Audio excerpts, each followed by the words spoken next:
కీర్తనల గ్రంథము 79వ అధ్యాయం. దేవా, అన్యజనులు నీ స్వాస్థ్యములోనికి చొరబడియున్నారు. వారు నీ పరిశుద్ధాలయమును అపవిత్రపరచియున్నారు. యెరూషలేమును పాడుదిబ్బలుగా చేసియున్నారు.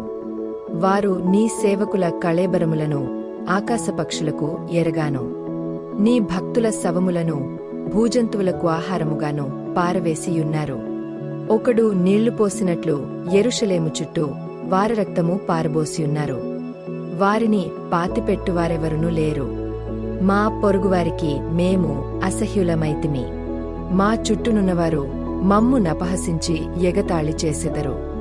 యెహోవా, ఎంతవరకు కోపపడుదు? ఎల్లప్పుడునూ కోపపడుదువా? నీ రోషము అగ్నివలే ఎల్లప్పుడును మండునా?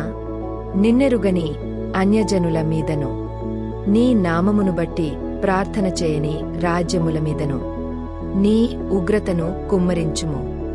వారు యాకోబు సంతతిని మృంగివేసియున్నారు, వారి నివాసమును పాడుచేసియున్నారు. మేము బహుగా క్రింగియున్నాము.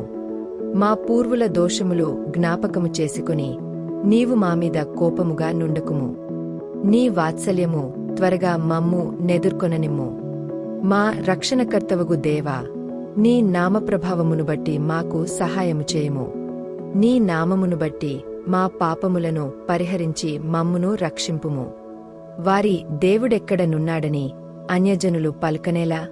మేము చూచుచుండగా ఓర్చబడిన నీ సేవకుల రక్తమును గూర్చిన ప్రతి దండన జరిగినట్లు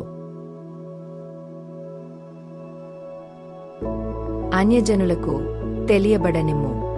చెరలోనున్నవాని నిట్టూర్పు నీ సన్నిధికి రానిమ్ము. నీ బాహుబలాతిశయమును చూపుము.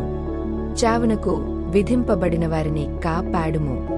ప్రభువా, మా పొరుగువారు నిన్ను నిందించిన నిందకు ప్రతిగా వారి ఎదలోనికి ఏడంతలు నిందను కలుగజేయుము.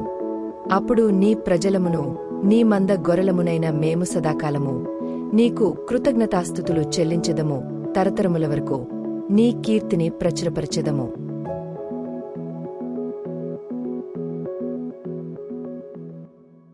మీ ప్రార్థన అభ్యర్థనను మాతో పంచుకోండి.